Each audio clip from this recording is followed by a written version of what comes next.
Son of मल्ला मुकेश सहनी जी ने एक समाज को दिशा दिया, संदेश दिया कि भाई हमारे समाज की बहन वीरांगना फूलन देवी के साथ जो अत्याचार हुआ है उससे हम लोगों को सबक लेना है और हम लोगों को बहन वीरांगना फूलन देवी की जीवनी से एक शिक्षा लेनी, एक सीख लेनी है कि अगर हमारे ऊपर कोई अत्याचार होता है, हमारे ऊपर कोई जो है समस्या आती है तो हम उस समस्या से लड़ेंगे, हम उस अत्याचार का सामना करेंगे, हम पीठ दिखाकर भागेंगे नहीं।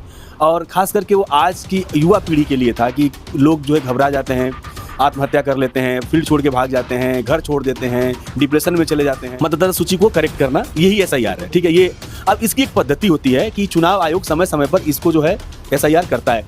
इस बार के SIR का या इस बार के मतदाता सूची को लेकर जो इतना गहमा-गहमी है उसका सिर्फ कारण ये है कि अगर इनको ये चीज़ करनी थी, इनका जो टाइमिंग है ना, ये चुनाव आयोग को कटघरे में इसीलिए खड़ा करता है। सबसे बड़ा टाइमिंग का है। देखिए आप अभी देखिए 2024 का लोकसभा चुनाव अभी खत्म हुआ है, हम 2025 में बैठे हुए हैं। ये चाहते तो 2024 के लोकसभा चुनाव के पहले भी कर सकते थे, ये चाहते तो 2024 के लोकसभा चुनाव के तुरंत बाद भी कर सकते थे अगर इनको कुछ ऐसी इन्फॉर्मेशन थी तो। अब अगर आज चुनाव हमारे अगले 2 महीने में होने हैं और बिहार में 70% आबादी जो है ग्रामीण क्षेत्र की है, 40-50% मतलब जो बिहार का एरिया है इस समय बाढ़ में डूबा हुआ है, वो अपना घर बचाएगा, अपना गल्ला बचाएगा, अपना मवेशी बचाएगा, अपना जानवर जो गाय भैंस रखा है उसकी रक्षा सुरक्षा करेगा इस बारिश के दिनों में कि वो जाएगा तहसील कचहरी में अपना मतदाता सूची करेक्ट करने के लिए। आप ये बताइए क्या ये टाइमिंग सही है? और 2 महीने में आपका चुनाव होना है, तो ये चीज़ गलत है। हमारी एक लोकतांत्रिक प्रक्रिया है, उस लोकतांत्रिक प्रक्रिया में बाबा साहब भीमराव अम्बेडकर ने जो संविधान लिखा है उस संविधान में सबको वोट करने का सबका मताधिकार है और सबके मताधिकार का इक्वल राइट है। तो इक्वलिटी का अगर आप पालन कर रहे हैं और हमारा डेमोक्रेटिक स्ट्रक्चर है तो इस लोकतंत्र में इस डेमोक्रेसी को अगर को बचाना है तो एक भी बंदा, एक भी व्यक्ति, एक भी कोई आदमी अगर आपके चुनाव में वोट देने से वंचित रह जाता है तो वो बिल्कुल ठीक बात नहीं है। और जो ये जिस तरीके का काम कर रहे हैं उससे एक आदमी नहीं, बहुत बड़ी आबादी बिहार की वोट देने से वंचित रह जाए। नमस्कार, स्वागत है आपका। मेरा नाम है विपिन बेबाक। हमारे साथ VIP से संतोष सहनी जी मौजूद हैं। स्वागत है सर। धन्यवाद सर। बिहार में चुनाव है और 25 तारीख को फूलन देवी जी का शहादत दिवस आप लोगों ने मनाया था, तो उसके विषय में बताइए और ये बताइए कि चुनाव में क्या रणनीति है। देखिए पहले तो आपके चैनल के सभी दर्शकों को बहुत बहुत धन्यवाद जी। मैं आपसे ये कहना चाहता हूँ कि 25 जुलाई को हम लोगों ने फूलन देवी का शहादत दिवस, वीरांगना फूलन देवी जी का शहादत दिवस हम लोगों ने बापू सभागार पटना में मनाया जी।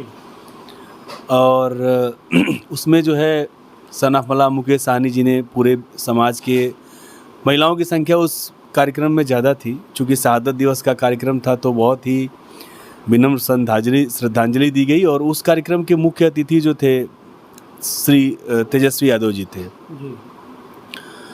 वहाँ उस कार्यक्रम से सन ऑफ मल्ला मुकेश सहनी जी ने एक समाज को दिशा दिया, संदेश दिया कि भाई हमारे समाज की बहन वीरांगना फूलन देवी के साथ जो अत्याचार हुआ है उससे हम लोगों को सबक लेना है और हम लोगों को बहन वीरांगना फूलन देवी की जीवनी से एक शिक्षा लेनी, एक सीख लेनी है कि अगर हमारे ऊपर कोई अत्याचार होता है, हमारे ऊपर कोई जो है समस्या आती है तो हम उस समस्या से लड़ेंगे, हम उस अत्याचार का सामना करेंगे, हम पीठ दिखाकर भागेंगे नहीं। और ख़ास करके वो आज की युवा पीढ़ी के लिए था कि लोग जो है घबरा जाते हैं, आत्महत्या कर लेते हैं, फील्ड छोड़ के भाग जाते हैं, घर छोड़ देते हैं, डिप्रेशन में चले जाते हैं। तो हम लोगों को मतलब फूलन देवी जी के जन्म शहादत दिवस से और उनके जीवनी से यही सीखने को मिला कि अपने साथ जो भी अन्याय होता है अगर उसका हमको बदला लेना है तो पहले अपने को मजबूत करना होगा और ख़ुद को मजबूत करके ही और हम अपने दुश्मन को या हमारे ऊपर जो अत्याचार कर रहे होंगे उनको हम एक सबक सिखा सकते हैं, उनको जवाब दे सकते हैं। और फूलन देवी देखिए सिर्फ निषाद समाज की नहीं, हमको लगता है कि ये पूरे भारत की और पूरी दुनिया की जो महिलाएं हैं उन सब महिलाओं के लिए एक बहुत बड़ा एक सबक और एक शिक्षा है, एक सीख है, एक प्रेरणा है।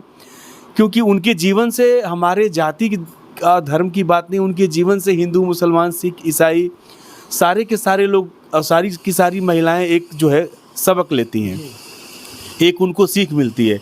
और मैं आपको एक बात और भी बताना चाहता हूँ कि चूँकि इस चैनल के सभी दर्शकों को मैं ये भी बताना चाहता हूँ कि फूलन देवी जो है दुनिया की चौथी और भारत की सबसे पहली जो बड़ी क्रांतिकारी महिला हैं, और उनके ऊपर दुनिया में ऑक्सफोर्ड में, हार्वर्ड में, दो तमाम विश्व प्रसिद्ध यूनिवर्सिटीज़ में जो है उनके ऊपर रिसर्च भी हुए हैं, उनके ऊपर फिल्में भी बनी हैं।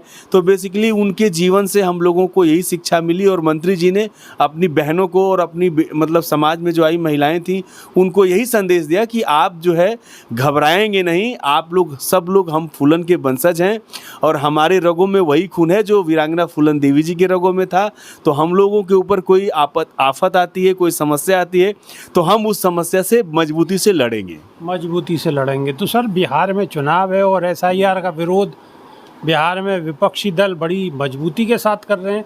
तो सबसे पहले तो ये बताइए कि महागठबंधन में सीटों का बंटवारा हो चुका है आपका? देखिए, महागठबंधन में सीटों को लेके कोई ऐसा फ्रिक्शन नहीं है, मतलब कोई ऐसी प्रॉब्लम नहीं है। नहीं हुआ है या नहीं? नहीं, अभी तो नहीं हुआ है, ऑफिशियली अभी नहीं हुआ है। और लेकिन बातचीत तो हो गई होगी ना? बातचीत तो हो ही गई है, बातचीत तो हो ही गई है। सबको ये पता है कि हमको कितनी सीटें मिल रही हैं, हमको कितनी सीटें मिलेंगी। जैसे वीआईपी पार्टी का दावा 60 सीटों का है, और हम लोगों ने जो हमारा वोट परसेंटेज, तो आपको 60 मिल जाएंगी उम्मीद है? देखिए, एक चीज़ आप समझिए, है क्या, गठबंधन धर्म का पालन करने के लिए आपको 2 कदम आगे भी बढ़ना होगा तो बढ़िए, और 2 कदम पीछे भी बढ़ना हो तो पीछे भी चलना हो तो मुड़िए। पीछे भी चलना होगा तो भी आप चलोगे? स्वाभाविक है। उसमें कोई एक ऐसी रेखा नहीं खींचे हैं कि जैसे हम उस रेखा को आगे नहीं जा सकते, रेखा के पीछे नहीं जा सकते हैं। स्वाभाविक सी बात है कि हम लोगों को जब एक साथ रहना है तो बहुत बार जो है समझौते करने पड़ते हैं। मतलब समझौते का बिल्कुल फाइनल मूड बना लिया है? नहीं, वो हम लोगों को अभी देखिए, कल हमारे नेता सनम मला मुकेश सहनी जी दिल्ली में थे, बिहार में हलचल हो गई। बिहार में ये हलचल हो गई कि कहीं ऐसा तो नहीं कि गठबंधन छोड़ के जा रहे हैं, कहीं ऐसा तो नहीं कि वो बीजेपी के साथ जा रहे हैं। अरे ऐसा कुछ भी नहीं है भाई, कोई आदमी का पर्सनल काम भी कुछ होता है, कुछ किसी से मिलना हो, किसी से जुलना हो, हर चीज़ का राजनीतिक चश्मे से हर बात को नहीं देखना चाहिए। आप बिल्कुल दोबारा से बता दीजिए दर्शकों को, ऐसी कोई बात नहीं है, सब कुछ नहीं, ऐसी बिल्कुल कोई बात नहीं है। मैं सभी दर्शकों को, अब सभी श्रोताओं को मैं ये कहना चाहता हूँ, यही बताना चाहता हूँ कि ऐसा कुछ भी नहीं है। हम लोग मजबूती से गठबंधन के साथ हैं, और हम लोगों का पूरा एक कोशिश है और पूरा प्रयास है कि इस बार 100% जो है हम लोग तेजस्वी जी को मुख्यमंत्री बनाएंगे, और हमारे नेता सनम मला मुकेश सहनी बिहार के नंबर 2 कुर्सी पर यानी डिप्टी सीएम बनेंगे। चलिए, अगर ऐसा होता तो हमारी भी शुभकामना आपके साथ है। हाँ, धन्यवाद आपको। अब सर ये एक सवाल और है, SIR का विरोध क्यों विरोध कर रहे हैं? सुमित जी, एक बात मैं बताता हूँ आपको, SIR का विरोध कोई नहीं है, SIR इस प्रोसेस का विरोध है, इस प्रोसेस का विरोध है। हम लोग SIR का विरोध नहीं कर रहे हैं, ये तो होता रहता है, ये होना भी चाहिए। कितने लोग की सूची में नाम बढ़ेगा, किसका घटेगा, बहुत सारे लोग जो है जिनकी मृत्यु हो जाती है उनका सूची से नाम हटाया जाता है, जो नए वोटर्स बनते हैं उनका वोटर लिस्ट में नाम डाला जाता है।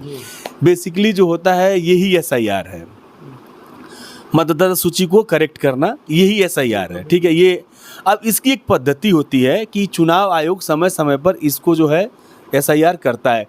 इस बार के SIR का या इस बार के मतदाता सूची को लेकर जो इतना गहमा गहमी है, उसका सिर्फ कारण ये है कि अगर इनको ये चीज़ करनी थी, इनका जो टाइमिंग है ना, ये चुनाव आयोग को कटघरे में इसीलिए खड़ा करता है। सबसे बड़ा टाइमिंग का है। देखिए, आप अभी देखिए 2024 का लोकसभा चुनाव अभी खत्म हुआ है, हम 2025 में बैठे हुए हैं।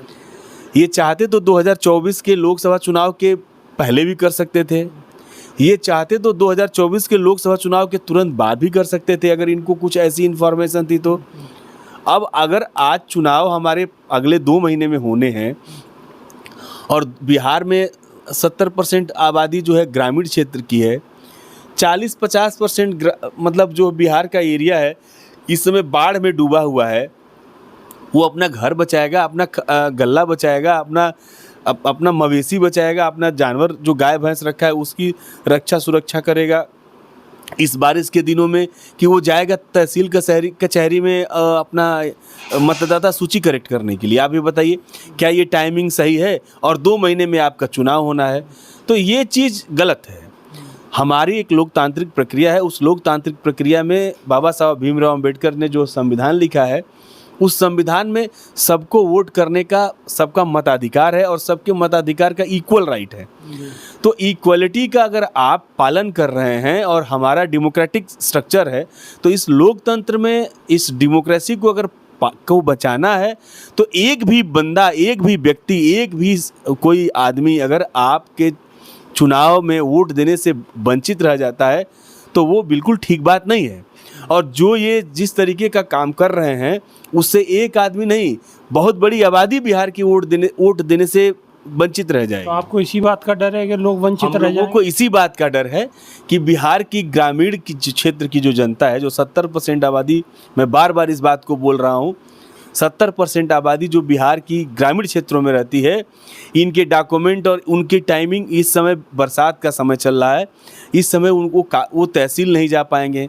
इनका BLO कोई इनके घर पे जा नहीं रहा है, गांव में जाने का रास्ता नहीं है। आज के समय में बारिश बहुत मुश्किल कर रखी है। तो फिर क्या सोचा चुनाव आयोग ने? ये बातें तो चुनाव आयोग को भी पता होंगी कि भाई बहुत सारा एरिया ऐसा है बिहार में कि बाढ़ आती है, हर साल आती है, तो उन लोगों को नेचुरल सी बात है कि दिक्कत होगी। तो चुनाव आयोग ने क्या सोचा? यही सब जो विषय है जो अभी आप बोल रहे हैं, यही सब विषय जो है चुनाव आयोग को शंका के दायरे में और कटघरे में खड़ा करता है कि अगर इनको चुनाव आयोग को SIR करना ही था, तो ये जब मौसम सही था 4 महीना 6 महीना पहले कर लेते, उस समय भी इनके पास टाइम था। और एकदम चुनाव के समय में आकर जो है इन लोग इस तरह का जो है कदम उठाया गया है, तो कहीं ना कहीं सरकार की मंशा, चुनाव आयोग की मंशा, हम लोगों को विपक्ष होने के नाते और महागठबंधन के नेताओं को, हम सभी लोगों को, महागठबंधन की सभी पॉलिटिकल पार्टियों को इनके ऊपर डाउट होता है कि ये इनकी मानसिकता साफ सुथरी नहीं है। ये कहीं ना कहीं पक्षपात करना चाहते हैं और चुनाव आयोग कहीं ना कहीं BJP को आड़े हाथों जो है धीरे से बैकडोर से मदद कर रहा है। अच्छा सानी जी, एक सवाल और है। बिहार में प्रशांत किशोर बढ़ चढ़ कर हिस्सा ले रहे हैं और लोग भी उनकी रैलियों में काफ़ी बड़ी संख्या में दिखाई दे रहे हैं, ख़ासतौर से युवा। तो प्रशांत किशोर को किस तरीके से, कौन से नज़रिए से देखते हैं? चुनाव में, बिहार चुनाव में क्या फ़र्क पड़ने वाला है? देखिए, प्रशांत किशोर कोई बिहार चुनाव में फैक्टर नहीं है। ये आप जैसे लोग मीडिया में चला के उनको झूठ मूठ का हीरो बनाए हुए हैं। हम तो आपको भी चला रहे हैं। नहीं, हमको आप चला रहे हैं, तो मेरे नेता तो पूर्व कैबिनेट मंत्री हैं। मेरे नेता के साइन करने पर तो नीतीश जी मुख्यमंत्री बने थे। अगर जिस समय NDA की सरकार बनी थी, अगर हमारे नेता अपने 4 विधायकों के साथ साइन करके नहीं देते तो नीतीश जी मुख्यमंत्री नहीं बनते। तो हमको आप अगर चला रहे हैं या VIP पार्टी के किसी भी नेता को आप चला रहे हैं, तो उसका एक रीज़न है।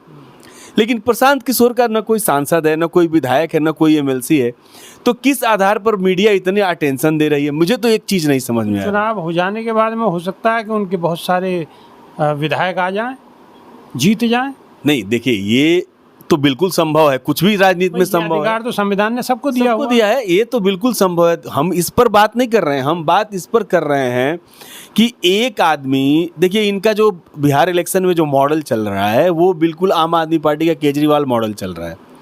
अब एक बात मैं आपको, जब नीतीश कुमार के साथ प्रशांत किशोर थे और आप भी थे, तो तब तो बहुत अच्छे लगते होंगे आपको, लेकिन अब दिक्कत हो रही है। नहीं, मैं आपको करेक्ट करता हूँ, एक बात मैं आपको बताता हूँ, हमें कोई दिक्कत नहीं है। मैं उसी बात पर आ रहा था। आज जिन मुद्दों को लेकर ये बिहार में चल रहे हैं, घूम रहे हैं और दिखा रहे हैं कि मैं नहीं, पब्लिक में बहुत ग्राउंड पर काम कर रहा हूँ, ये सबकी डिग्री दिखा रहे हैं कि तेजस्वी जी इतने पढ़े हैं, तो सम्राट चौधरी जी इतने पढ़े हैं। ठीक है, अगर आप थोड़े एजुकेटेड हैं या आप थोड़ा ज़्यादा पढ़ लिए, मैं अगर मास्टर्स कर लिया, मैं अगर मास्टर डिग्री ले लिया और संजोग से कोई बैचलर डिग्री वाला है, तो हम उसको ये थोड़े बताएंगे बार बार कि तुम बैचलर हो यार, मैं मास्टर्स हूँ, तुम बैचलर हो, मैं मास्टर डिग्री लिया हूँ। ये कोई बात तो है नहीं। एक बात ये हो गई। दूसरी चीज़, ये जो जिन मुद्दों, ये मुद्दा क्या उठा रहे हैं, बिहार में पलायन, बिहार के लोगों को बिहार में रोजगार मिलना चाहिए, बिल्कुल सही बात है। बिहार में शिक्षा व्यवस्था बहुत अच्छी होनी चाहिए, बिल्कुल सही बात है। बिहार में स्वास्थ्य व्यवस्था बिल्कुल सही होनी चाहिए, बिल्कुल सही बात है। बिहार में सड़कें अच्छी होनी चाहिए, बिजली होना चाहिए, पानी होना चाहिए, स्वास्थ्य होना चाहिए। ये मुद्दे ऐसे हैं कि एकदम ये सही मुद्दे हैं, ये बिल्कुल होना चाहिए। ये तो पूरे देश में ही होना चाहिए, बिहार का पूरे देश हम में ही अभी होना बिहार पर बात कर रहे हैं। 2014 में ये बंदा जो है इस नरेंद्र मोदी जी के साथ थे, ये प्रशांत किशोर जी नरेंद्र मोदी जी के साथ थे, उनके मुख्य चुनावी सलाहकार थे, उनके लिए स्ट्रैटेजी बना रहे थे। क्या भाषण बोलना है ये अपने कई स्टेटमेंट में बोल चुके हैं कि बिहार में मोतिहारी में मैंने ये बुलवाया प्रधानमंत्री जी से, फला जगह मैंने ये बुलवाया, ढिमका जगह मैंने ये भाषण लिख कर दिया और जो मैंने कहा वही ये किए। तो जब आप बोलवा रहे थे प्रधानमंत्री जी से कि आप ये बोलिए और उसके बाद वो पूरा नहीं हुआ तो आपको तो झूठे तो आप भी हुए। और उसके बाद जब आप भारतीय जनता पार्टी का साथ छोड़े हैं तो आप आए हैं नीतीश जी के साथ, नीतीश जी को आप मुख्यमंत्री बनवाए हैं। नीतीश जी के जो सीएम हाउस था उसमें आपका ऑफिस था, सीएम आवास में आपका कमरा था, आप जो चाहते थे वो आपके जदयू में होता था, नीतीश जी के फैसले आप करते थे। तो आप उस समय ये आपका बिहार के में बेरोजगारी है ये नहीं याद आया? उस समय बिहार का स्वास्थ्य व्यवस्था इनको नहीं दिखाई दी, उस समय इनको बिहार की सड़क नहीं दिखाई दी, उस समय बिजली की समस्या इनको नहीं दिखाई दी, पलायन, बेरोजगारी इनको सिर्फ अभी याद आई। अब उन लोगों ने समस्याएं नहीं ठीक की तो अब उन सारी चीज़ों को देखते हुए हो सकता है उनके दिमाग में आया होगा मैं खुद ही मैं आपको आपके चैनल के माध्यम से प्रशांत किशोर जी से मैं ये पूछना चाहता हूं और कभी भी मिलेंगे तो मैं उनसे ये पूछूंगा कि आपको अब ये बात आया है, उस समय आप क्या कर रहे थे? और अगर आज आप बिहार की जनता और बिहार के लोगों के लिए वोट मांग रहे हैं, बिहार के पलायन पर वोट मांग रहे हैं, तो ये उस समय जब आप नीतीश जी के साथ थे तो आपको ये बात नहीं याद आ रहा था? आपको उस समय ही ये काम करना चाहिए था। और अगर आपने प्रयास किया नहीं हुआ तो फिर दोष किसका है? किसका दोष है? क्योंकि उस समय उसी टीम के ये सबसे बड़े प्लेयर थे, उस टीम के सबसे बड़े प्लेयर थे ये। तो ये तो जो चाहते वो हो सकता है भूल सुधार करना चाहते हो तो ये बात बोले ना कि मेरे से बहुत भूल चूक हुई, नीतीश जी के साथ रह के मैंने बहुत गलती की, मोदी जी के साथ जाकर मैंने बहुत गलती कर दी और ये हम अब गलतियों से सुधार कर रहे हैं। और ये अकेले का क्या हो? तो सब लोग चाहते हैं कि बिहार में रोजगार हो, सब लोग चाहते हैं कि बिहार में स्वास्थ्य की व्यवस्था सही हो, सब लोग 20 साल से इनके द्वारा चुनी गई सरकारें वहाँ काम कर रही हैं। नीतीश जी प्रधानमंत्री हैं, मुख्यमंत्री हैं, नरेंद्र मोदी जी 2014 से अब तक प्रधानमंत्री हैं और गाहे बगाहे उन्हीं की सरकार रही है। तो ये लोग काहे नहीं उस काम को कर रहे थे? जो आज चुनाव आया है, आज सर पे इलेक्शन है तो उनको सबकी याद आ रही है, सब लोग एकदम सौतिया डाह जैसे हो जाता है, वो वाला इन लोगों ने फार्मूला बना दिया है। तो एक चीज़ आपको देखिए, मैं एक बात बताना चाहता हूँ कि मैदान की हार जीत तो किस्मत की बात है, टूटी है किसके हाथ की तलवार देखिए। मैं बिहार और बिहार की जनता को मैं इतना धन्यवाद देता हूँ, उनको ये पता है कि किसको हमको चुनना है और किसको नहीं चुनना है। बिहार की जनता को किसको चुनना है और किसको नहीं चुनना ये बिहार की जनता तय कर चुकी है। और अभी थोड़ा वक्त है, पिक्चर साफ हो जाएगी। रही बात SIR की, तो विरोध प्रदर्शन विपक्ष का लगातार जारी है। जनता भी पैनी नज़र से सब कुछ वाक़या देख रही है।